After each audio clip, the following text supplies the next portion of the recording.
स्वागत है आप सभी लोगों का। आज का मेरा ये वीडियो काफ़ी लोगों को परेशान कर सकता है, गुस्सा दिला सकता है, अलग-अलग ओपिनियन पैदा कर सकता है और ये सोचने पर मजबूर कर सकता है कि जो हुआ वो सही था या गलत। एक वीडियो क्लिप देखते हैं।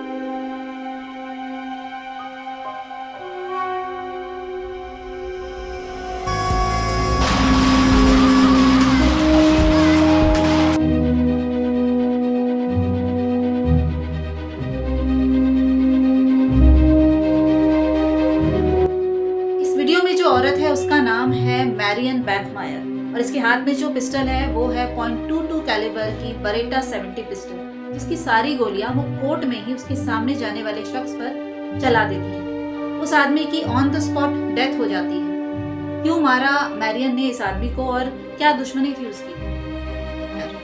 मैरियन, जिसका जन्म हुआ था 3 जून 1950 को, वो एक फॉर्मर नाजी ऑफिसर की बेटी थी। जर्मनी में पली बढ़ी। इसके पिता जो थे वो बहुत हैवी ड्रिंकर थे और एग्रेसिव इंसान थे। माता पिता के बीच में अक्सर झगड़े होते रहते थे और इन झगड़ों से परेशान होकर उसकी माँ अपने हस्बैंड से डिवोर्स ले लेती है और कुछ टाइम बाद दूसरी शादी करती है। पहले पिता से तो खैर बहुत अच्छा प्यार नहीं मिला मैरियन को, लेकिन जो दूसरे पिता भी थे, जो उसके स्टेप फादर थे, वो भी उसके साथ एक सौतेला व्यवहार ही रखते हैं। उसे कभी प्यार नहीं मिलता अपने पिता का। खैर धीरे धीरे मैरियन बड़ी होती है।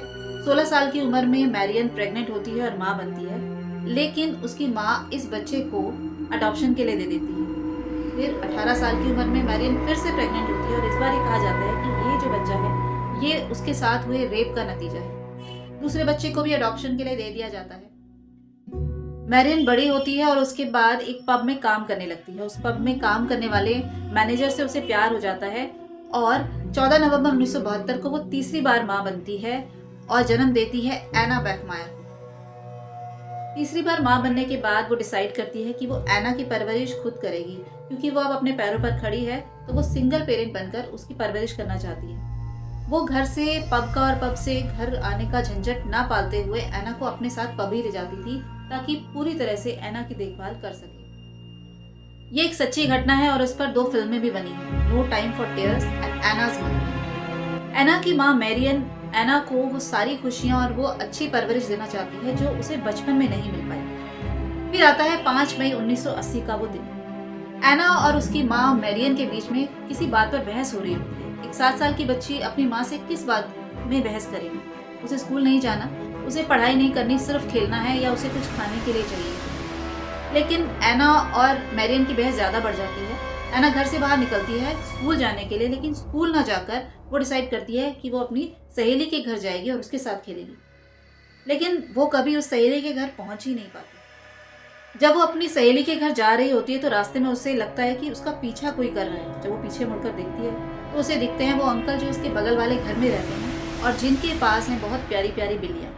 इस शख्स का नाम है क्लॉस ग्रबिस्की। ये 35 साल का बूचड़खाने में काम करने वाला आदमी है जो मैरियन के बिल्कुल बगल वाले घर में रहता है। उसके साथ उसका ज्यादा उठना बैठना तो नहीं है, लेकिन हाँ शायद हाय हेलो जरूर रही होगी। इससे पहले भी एना उसकी बिल्लियों के साथ खेलती रही होगी। क्लॉज ने जब उसे ऑफर दिया कि चलो मेरी बिल्लियों के साथ खेलो, तो एना बिना कुछ सोचे उसके साथ चल। क्लॉज एना को बिल्लियों के साथ खेलने के बहाने अपने घर ले जाता है, अंदर से दरवाजा बंद करता है और कई घंटों तक एना को मोलेस्ट करता है। उसके बाद अपनी गर्लफ्रेंड के कपड़ों से उसका गला ढूंढता है, उसे मारता है और उसे छत से टांग देता है, जैसे वो अपने बूचड़खाने में रखे जानवरों को टांगता है। इस तरह का घिनौना काम क्लॉज ने पहली बार ही नहीं किया था। इससे पहले भी 2 बच्चियों से रेप के इल्जाम में वो जेल जा चुका था और कुछ टाइम पहले ही वापस लौटा था। लेकिन कोर्ट ने उसे आदेश दिया था कि वो अपना केमिकल कास्ट्रेशन कराए। केमिकल कास्ट्रेशन एक ऐसा प्रोसेस है जिसमें किसी आदमी के सेक्स डिजायर के हार्मोन्स को पूरी तरह से बंद कर दिया जाता है। लेकिन चोरी छुपके उसने इस इफेक्ट को रिवर्स करने के लिए इंजेक्शंस लेने शुरू कर दिए ताकि वो फिर से उन डिजायर्स को पैदा कर सके। इस शख्स की सिक मेंटालिटी का अंदाजा इसी बात से लगाया जा सकता है कि ये शख्स एना को दफनाकर अपने घर आता है, गर्लफ्रेंड को फोन करता है, उसे सारा किस्सा बताता है कि तुमने मुझे इम्पोर्टेंट कहा था लेकिन मैं इम्पोर्टेंट नहीं हूँ। उसकी गर्लफ्रेंड कहती है ठीक है मैं आती हूँ तुम्हारे पास। लेकिन वो घर ना आकर सीधा पुलिस को फोन करती है और उसे सारा किस्सा सुनाती है। पुलिस तुरंत आती है, क्लॉज को गिरफ्तार करती है और क्लॉज भी मान लेता है कि उसने एना का मर्डर किया है। वो स्पॉट भी दिखाता है जहाँ उसने एना की लाश को दफनाया होता है। एना की लाश को निकाला जाता है बाहर। मैरियन को बताया जाता है कि एना जो है अब वो इस दुनिया में नहीं है। सारा किस्सा जब मैरियन को पता चलता है तो वो पूरी तरह से टूट जाती है। जिस बच्चे के लिए उसने इतने सारे सपने देखे थे वो एक सेकंड में चकनाचूर हो गए थे। जिस दिन उसने एना का मर्डर किया उस दिन या शायद उससे एक दिन पहले उसकी गर्लफ्रेंड के साथ उसका झगड़ा हुआ। उसने उसे इम्पोर्टेंट कहा और उससे ब्रेकअप कर लिया। क्लॉस को ये बात इतनी बुरी लगी कि उसने अपना सारा फ्रस्ट्रेशन उस छोटी सी बच्ची एना पर निकाला। पुलिस जब क्लॉस का बयान लेती है तो वो ये तो एक्सेप्ट करता है कि उसने एना का मर्डर किया है, लेकिन इस बात से साफ इनकार कर देता है कि उसने एना को मॉलेस्ट भी किया है। उल्टे वो एना पे इल्जाम लगाता है कि एना ही उसे ब्लैकमेल कर रही थी कि अगर उसने उसे पैसे नहीं दिए तो वो पूरे शहर को और अपनी माँ को बता देगी कि उसने उसके साथ कुछ गलत किया है। इसी डर के चलते उसने एना का मर्डर कर दिया। एक छोटी सी बच्ची इतना सोच सकती है, इतनी प्लानिंग कर सकती है और इस बात के लिए किसी को ब्लैकमेल भी कर सकती है, सोच के ही हंसी आती है। कोर्ट में क्लॉज और उसका वकील भी यही साबित करने में जुटे हुए थे कि एना ही क्लॉज को ब्लैकमेल कर रही थी कि अगर उसे पैसे नहीं देगी तो वो सारे शहर को और माँ को बता देगी। इस तरह का इल्ज़ाम हर बार मैरियन को हर ट्रायल में सुनना पड़ रहा था, जो उसकी बर्दाश्त के बाहर रहा होगा बिल्कुल। 6 मार्च 1981 को मैरियन डिसाइड करती है कि आज वो जज खुद बनेगी और एना को इंसाफ दिलाएगी। वो अपने बड़े से ओवरकोट में अपनी पिस्टल रखती है, कोर्ट के अंदर एंटर हो जाती है क्योंकि उसके साथ काफ़ी लोगों की सिंपैथी थी और उस वक्त ऐसे कोई मेटल डिटेक्टर भी नहीं थे जिससे पता लगाया जा सके कि जो बंदा आ रहा है उसके पास क्या मौजूद है। वो अंदर एंटर होती है। जैसे ही क्लॉज उसके सामने से निकलता है वो उस पिस्टल में भरी हुई सारी गोलियां उस पर चला देती है। ऑन द स्पॉट क्लॉज की डेथ हो जाती है। क्लॉज पर गोलियां चलाने के बाद वो खुद ही सरेंडर कर देती है। उसे गिरफ्तार कर लिया जाता है, उस पर मुकदमा चलाया जाता है और जज के सामने वो एक बयान देती है, बड़ा ही आइकॉनिक। वो कहती है, I wanted to shoot him in the face but I shot him in the back. I hope he is dead. Writing expert उससे एक राइटिंग का नमूना लेना चाहते हैं तो उसमें वो लिखती है, I did it for you Anna. उसके आगे वो 7 हार्ट्स बनाती है। वो 7 हार्ट शायद उसकी 7 साल की बच्ची के लिए थे। मैरियन पे क्लॉज को मारने का मुकदमा चलाया जाता है। उसे 6 साल की सज़ा मिलती है। इस दौरान वो एक बुक भी पब्लिश करती है जेल में रहकर ही, जो उस साल की बेस्ट सेलर बनती है। खैर ये 6 साल की सज़ा को 3 साल में बदल दिया जाता है और वो 1985 में जेल से छूटकर बाहर आती है।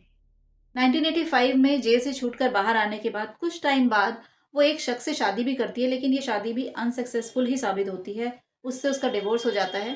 कुछ टाइम बाद उसे पता चलता है कि उसे पैनक्रियाटिक कैंसर है और 17 सितंबर 1996 46 साल की उम्र में मैरियन बेखमायर की मौत हो जाती है due to pancreatic cancer. Marion की लाइफ बचपन से लेके उसके मरने तक स्ट्रगल भरी ही रही। क्लॉज को मारने के बाद लोगों ने अपने अपने ओपिनियन दिए। कुछ लोगों का कहना था कि उसने बिल्कुल सही डिसीजन लिया, लेकिन कुछ लोग कहते थे कि नहीं, उसे कोर्ट के फैसले का इंतजार करना चाहिए था। आप लोग क्या सोचते हैं, कमेंट करके ज़रूर बताइएगा। जब मैं इस स्टोरी पे काम कर रही थी तो मेरे दिमाग में बहुत सारे काश आए। काश उस दिन मैरियन और एना ना लड़े होते। काश एना सीधा स्कूल गई होती। काश मैरियन को पता होता कि उसके बगल में रहने वाला जो शख्स है उसका बैकग्राउंड क्या है। और सबसे बड़ा काश मेरे दिमाग में आया कि काश उस क्लॉज ग्रब्सकी जैसे जानवर को जेल से छोड़ा ही ना गया होता तो आज एना जिंदा होती। एज अ मदर मैं समझ सकती हूँ कि मैरियन के दिल पर क्या गुजरी होगी जब उसने अपनी 7 साल की छोटी सी बेटी की लाश देखी होगी और उसे ये पता चला होगा कि उसने क्या क्या झेला है पिछले कुछ घंटों में। उसने शायद इसीलिए इतना बड़ा फैसला लिया। खैर, अब मैं अपनी इस वीडियो को देती हूँ विराम। आई होप आपको मेरा ये वीडियो पसंद आया होगा। अगर पसंद आया है तो लाइक कीजिए, शेयर कीजिए और सब्सक्राइब कीजिए। और आपके कमेंट्स बहुत वैल्यूएबल हैं मेरे लिए। आप इस वीडियो के बारे में और मैरियन के बारे में क्या सोचते हैं, अपनी राय ज़रूर दीजिए। धन्यवाद।